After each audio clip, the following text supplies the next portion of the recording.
Thank you so much, ma'am, for taking out time and speaking to us. We welcome you to our National Stroke Conclave and Awards 2024, and we would like to ask you questions. Ma'am, how is telemedicine helping bridge the gap in stroke care for rural or remote areas? Okay, so that's actually a no-brainer because strokes happen in Delhi, strokes happen in Chennai, strokes happen in Timbuktu. So you have strokes happening in big urban cities. There are tertiary care centers. You have a lot of neurologists. Incidentally, we only have 3,500 neurologists in this country, which is 1.4 billion population and growing. So that's no brainer. Because strokes are happening in Timbuktu, which is probably the remotest part, the last mile. So you need to transcend the social, economic, and geographic barriers to be able to reach out to strokes which are happening every 30 seconds. And there's a stroke death every 3 minutes. Now, how are you going to take care of them? So, therefore, you need to involve the physicians who are at the reach. The remotest place, the easiest accessible healthcare worker. And in that, they need training, they need experience, they need expertise. And how you will be able to do that? That's where telemedicine comes in. So telemedicine is not an option. Telemedicine is a necessity for us, especially in taking up this huge challenge. This 2017 Lancet publication where you have this entire landscape of what is the burden, the biggest disease burden in the country. And there's a huge paradigm shift between communicable to non-communicable disorders. And if you look at the big six, you have stroke up there. Stroke, MI, cancers, chronic liver disease has been introduced now with the chronic pulmonary and chronic kidney disease. So stroke is there.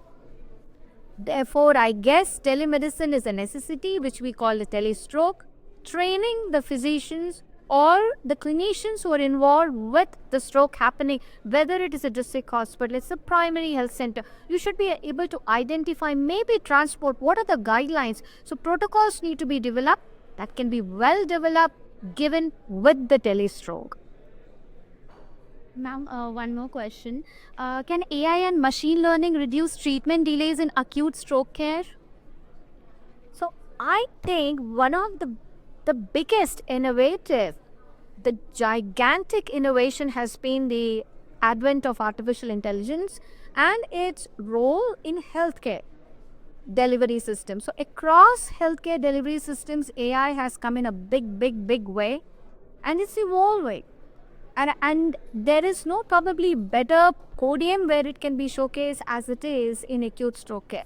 Because the two basic tenets, we had discussed this earlier as well, where a stroke management is actually given is time and also those Amazonian advances in radiology. So in neuroimaging, when you get that data, you have adequate data put into the AI, it'll give you these algorithms, and it is an established evidence that the stroke definition and diagnosis has come down from 1 hour to 2 minutes when you have an AI-based algorithm. So I think AI will make a huge impact on the diagnosis, especially using the radiology data.